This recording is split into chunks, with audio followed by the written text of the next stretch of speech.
안녕하세요. 정시원입니다. 블록체인 강의 시리즈 오늘은 비트코인 네트워크에 대해서 알아보도록 하겠습니다. 비트코인 네트워크는 비트코인이 만들어지고 있는 부분들이 뭐 블록 구조라든지 블록의 체인이라든지 프로토콜이라든지 뭐 이런 여러 가지들도 있겠지만 비트코인은 기본적으로 굉장히 많은 노드가 연결된 네트워크잖아요. 그러니까 그 네트워크 자체에 대한 특성과 그 특징에 대해서 알아보는 게 굉장히 중요한데요. 비트코인에 참여하는 네트워크의 특징은 뭐 일단 기본적으로 모든 노드가 특별하게 어느 한쪽이 위에 있거나 그렇지 않습니다. 그러니까 이퀄, 동일하다 이렇게 생각하시면 되고, 그 다음에 히어라키가 없죠. 그래서 상위와 하위가 특별히 구분되지 않는 특징을 가지고 있고요. 그 다음에 그렇기 때문에 당연하게도 스페셜 노드도 없고 마스터 노드 같은 것도 없습니다. 또한 인터넷상에서 돌아가야 되기 때문에 TCP/IP 프로토콜, 인터넷의 표준 프로토콜인 TCP 위에서 동작을 하게 돼 있고, 토폴로지는 이게 형상인데요. 이렇게 네트워크의 형상을 얘기하는 건데, 형상도 뭐 어떤 식으로든 이루어질 수 있도록 자유롭게 해두었습니다.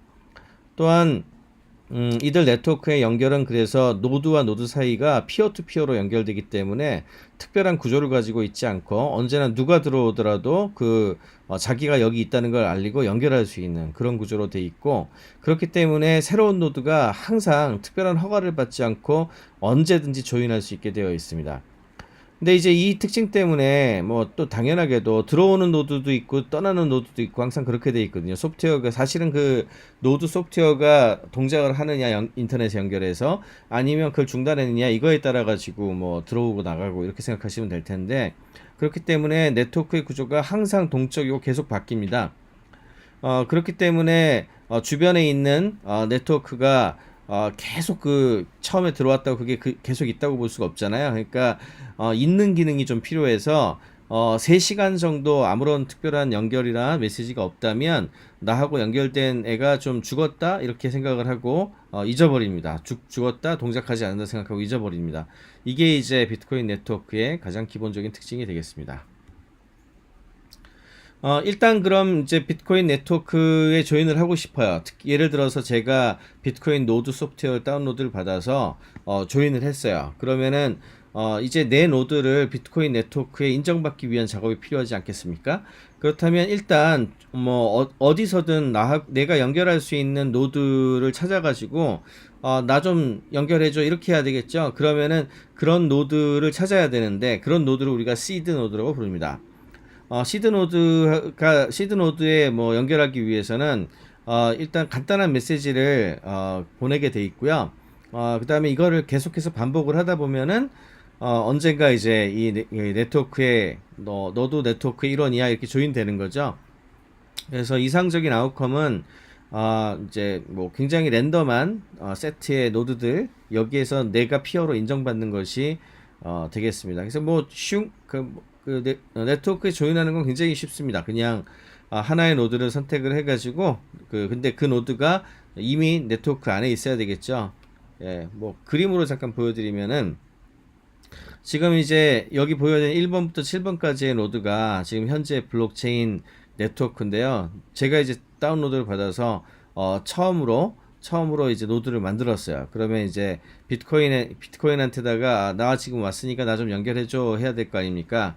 뒤져봤더니 가장 근처에 5번 노드가 이 네트워크에 참여하고 있다는 걸 알았어요. 그럼 이 5번 노드한테 어드레스를 얻어달라고 어드레스를 달라고 해서 연결을 하죠.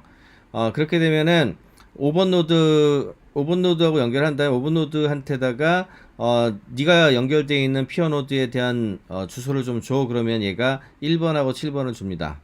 그럼 이제 1번하고 7번을 줬죠. 그럼 8번에서 1번하고 7번 중에 그 다음에 연결할 노드를 선택을 해요. 그럼 지금 이 경우에는 1번을 선택을 했죠. 그래서 1번, 5번하고 연결이 이미 된 거고 1번을 선택해서 연결했습니다. 그럼 또 get 어드레스를 하게 되면은 1번이 연결되어 있는 뭐 6번을 주겠죠. 그럼 6번하고 연결하고 이런 식으로 해가지고 계속 반복하다 보면은 좀 시간이 지나면 여기 보시는 것처럼 피어 네트워크로 연결된 비트코인 네트워크에 조인을 할 수 있게 됩니다.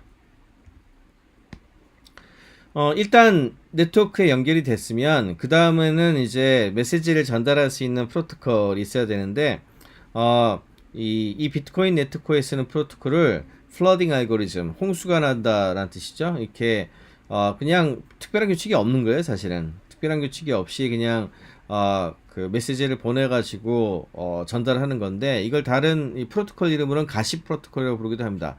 마치 가십을 떠드듯이 뭐 우리 그냥 소문 같은 거 떠드는 거잖아요. 그런 거 떠드듯이 그냥 자유롭게 퍼뜨린다는 뜻인데, 딱 한 가지 몇 가지 규칙이 있어요. 몇 가지 규칙, 특히 이제 이 노드들별로 이게 또 안전한 거래 기록을 해야 되는 거기 때문에 비트코인이 가지고 있는 여러 가지를 좀 지켜줘야 되는데, 기본은 지금 이 경우에 보면은 4번에서 시작했네요. 4번 노드가 앨리스가 밥한테 뭐를 보냈어. 이제 항상 A, B 하면 앨리스와 밥입니다. 앨리스가 밥한테 뭐를 보냈어. 라고 이제 그 알려주게 되면 2번한테도 알려주고 3번한테도 알려주겠죠. 그러면은 진짜 소문나는 프로토콜이거든요, 이게. 그래서 3번 노드 같은 경우에는 앨리스가 밥한테 그 뭘 보냈어 라고 하는 거를 자기하고 연결된 애들한테 보내겠죠. 지금 보시면은 6번한테 보내고 7번한테 보냈죠. 4번도 2번한테 보냈는데 2번은 또 2번하고 연결된 7번한테 앨리스가 밥한테 보냈어, 이렇게 되는데, 이 경우에 7번 같은 경우에는 3번한테 이미 들었고 2번이 이걸 얘기가 들어오게 되면은 아니 그거 나 지금 벌써 들었어, 그리고 나서 더 이상 바깥으로 알리지를 않습니다. 그럼 여기서 이제 스탑이 되는 거예요. 이런 게 있어야지. 계속해서 이게 없으면은 그냥 메시지가 계속 돌고 그냥 포레버 영원히 돌 거 아니에요. 이런 문제를 해결하기 위한 부분입니다. 근데 이제 8번 같은 경우는 안 들었으니까 얘가 또 전파하고 얘가 전파하고 얘가 전파하고 얘가 전파하고, 그러다 보면은 언젠가 시간이 좀 지나면 모든 노드가 그거 다 들어봤어, 이렇게 되겠죠. 그러면 모두에게 전파가 된 것이니 더 이상 전파가 되지 않습니다. 굉장히 단순하죠. 굉장히 단순하지만 강력한 그 전파 알고리즘이 되겠습니다. 이 노드들별로 체크를 기본적으로 꼭 4개씩 하게 돼 있는데요. 뭐 일단 거래가 제대로 된 거래인지 거래에 대한 부분들을 밸리데이션을 하게 돼 있는데, 트랜잭션 거래가 지금 현재의 블록체인에 있어가지고 제대로 된 것인가를 일단 검증을 하고요. 그 다음에 모든 그 트랜잭션은 스크립트 기반으로 돼 있다 그랬잖아요. 그럼 스크립트에서 우리가 이미 블록체인 스크립트 강의할 때 한번 다뤘지만 2가지밖에 결과가 없다 그랬죠. true, 이게 제대로 됐다는 거거나 아니면 fail해서 없어지거나. 그래서 모든 스크립트는 동작의 결과가 true여야 된다는 거. 이게 이제 트랜잭션이 유효하냐 이걸 검증하는 첫 번째 체크가 되겠고요. 두 번째는 지금 이미 한번 쓴 것을 또 하면 안 되겠죠? 그래서 뭐 이미 쓴 거에 대해서 다시 가져가려고 하는 그런 출력이 나왔다면 이거는 거절해야 되니까 이걸 검증해야 되고요.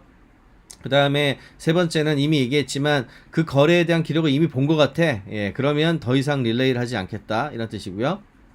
그 다음에 이 그 화이트리스트, 스크립트의 화이트리스트, 허용되는 스크립트의 리스트를 가지고 있습니다, 소프트웨어들이. 그래서 표준 스크립트 그리고 화이트리스트에 있는 것들만 받아들이고 전파한다, 이렇게 4가지를 체크를 합니다.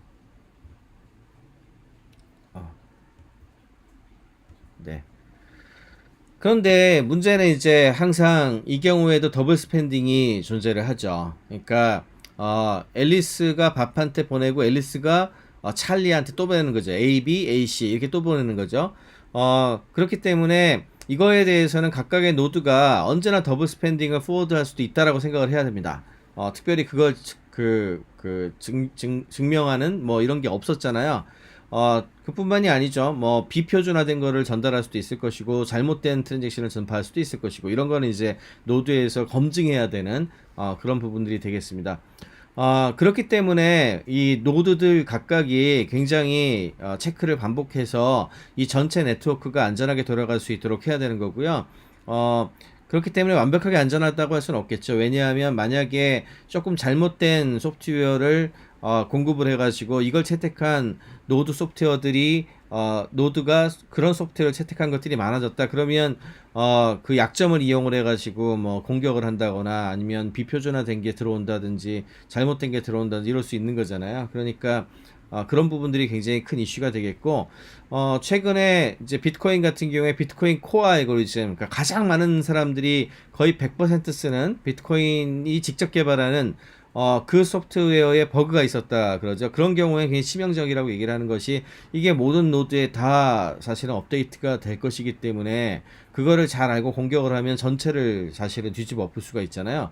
그렇기 때문에 비트코인이 구조상으로는 상당히 안전하게 설계가 되어 있지만 언제나 이렇게 약점이 있습니다. 약점이 없는 100%인 건 없죠. 물론 이제 그 부분을 빨리 고치고 전파를 하면서 해결하는 것이지만 보안에 있어 가지고는 뭐 영원한 정답이 있는 것은 아니다. 이거는 꼭 기억할 필요가 있습니다. 이게 더블 스pen딩이 되는 상황인데 더블 스pen딩에 대해서 비트코인 네트워크가 어떻게 대응을 하는지 보여주는 예가 되겠습니다. 이 그림에서는 8번이 그 두 개의 스pen딩을 하려고 하는 노드가 하려고 하는 시도를 메시지를 보내네요. 6번한테는 앨리스가 밥한테 줬다. 1번한테는 앨리스가 찰리한테 줬다. 이렇게 해가지고 거의 동시에 양쪽으로 보내는 거예요. 그러면 6번이 앨리스가 밥한테 보냈다라고 하는 걸 받았으니 당연하게도 자기 옆에 붙어 있는 애들한테 보내겠죠. 그래서 뭐 3번한테 앨리스가 밥한테 보냈다. 3번은 또 4번한테 앨리스가 밥한테 보냈다. 이런 거 쭉 전파를 하고 있습니다. 이렇게. 그런데 이제 1번은 앨리스가 찰리한테 보냈다는 걸 받았으니까 5번한테 앨리스가 찰리한테 보냈다는 걸 보낼 것이고 5번 아직 결정 안 했네요. 그죠? 그런데 1번이 6번한테도 그럼 앨리스가 찰리한테 보냈다라고 할 거 아닙니까? 그럼 8번은 6번한테 앨리스가 밥한테 보냈다고 했으니 6번은 이미 앨리스가 밥한테 보냈다를 들고 있죠? 그럼 얘가 들어오면 이건 더블 스pen딩이란 걸 6번이 알게 되죠? 그럼 어떻게 하느냐? 다른 데도 다 알릴 방법이 없잖아요? 그럼 이거 그냥 리젝합니다. 이거는 이미 내가 딴 거를 맞다고 했는데 이건 뭐야? 하고 이제 무식을 하는 거예요. 그러면 얘는 5번한테 보냈는데 5번에 결정 안 했지만 만약에 이걸로 결정하게 되면 앨리스가 밥한테 보냈다를 리젝할 수 있겠죠. 그렇다고 했을 땐 얘네 둘인 앨리스가 찰리한테 보낸 거 나머지는 앨리스가 밥한테 보낸 거를 가지게 됩니다. 이 문제는 어떻게 해결이 될까요? 예, 결국에는 숫자가 많은 놈이 이깁니다. 숫자가 많이 있어서 많은 놈들이 이기게 되는데 이거를 결과적으로 검증하는 것은 이 거래 자체는 램에서 unspent transaction이라 그러는데 램에서 그냥 들고만 있다가 블록이 생성될 때 확정을 짓지 않습니까? 블록이 생성될 때 올바른 블록을 결정한 노드의 것을 전부 다 롱기스트 체인을 따르기 때문에 그 시점에서 앨리스가 찰리한테 보낸 것들은 전부 날아갑니다. 이런 식으로 되어 있고요. 그렇기 때문에 사실은 정확하게 51% 공격 이렇게 얘기하기 좀 어려운 것이 경우에 따라서는 네트워크의 속도가 뭐 천차만별이잖아요. 그러니까 이런 거를 감안해서 굉장히 많은 네트워크 중에 뭐 어떤 거래가 더 먼저 쫙 퍼지느냐에 따라 가지고 그것이 일어날 수도 있고 일어나지 않을 수도 있고 그렇습니다. 다만 확실한 것은 앨리스가 밥한테도 보내고 찰리한테도 보내고 이 두 개를 하는 것을 모두 인정받을 수 없다는 것은 확실하죠. 지금 이 경우에는 앨리스가 밥한테 보낸 것만 인정을 받겠습니다만 찰리한테 보낸 것도 인정을 받을 수는 있는 거죠. 하지만 더블 스펜드는 일어나지 않습니다. 이게 이제 블록체인의 더블 스펜딩에 대응하는 방식이고요. 블록이 생성될 때도 똑같아요. 블록도 보면은 밸리드 블록을 만들 수도 있고 사기 블록을 만들어 퍼뜨릴 수도 있잖아요. 근데 조금 더 정교한 절차를 거쳐 가지고 그것이 맞는지 틀리는지 검증을 합니다만 확실한 것은 제대로 된 블록들만 가장 길고 신뢰할 수 블록들만 계속 전파가 되도록 되어 있습니다. 그 다음에 이렇게 네트워크이기 때문에 결국엔 네트워크가 블록이 이렇게 전파되는 속도라든지 이런 것도 생각해 볼 수가 있는데요.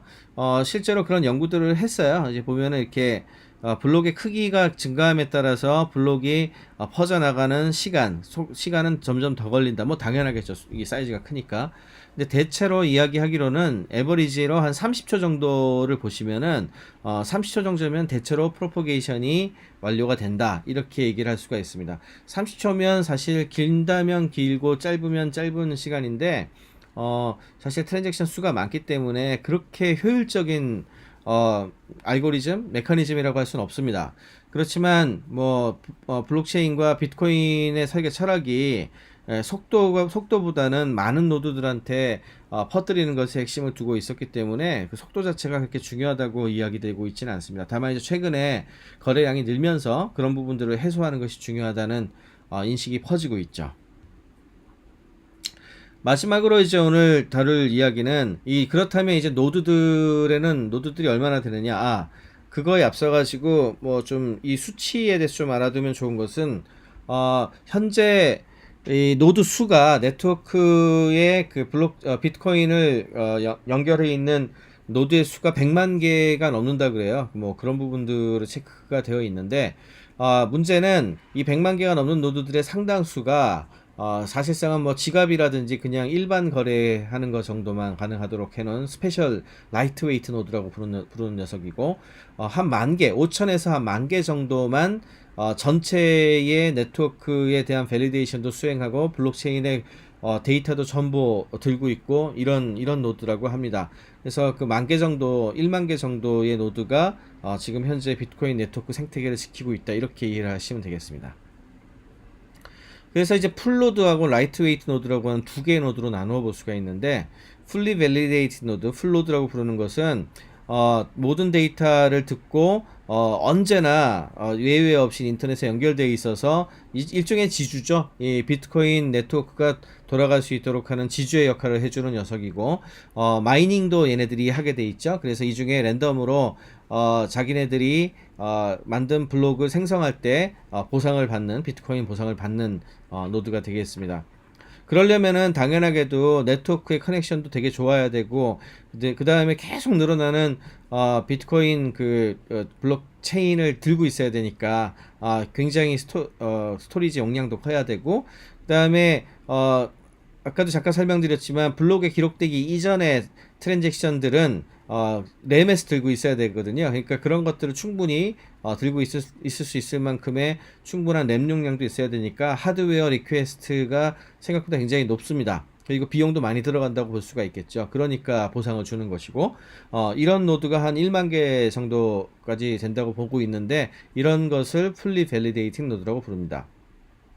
그에 비해서 대다수는 99%는 라이트웨이트 노드라고 부르는 건데요.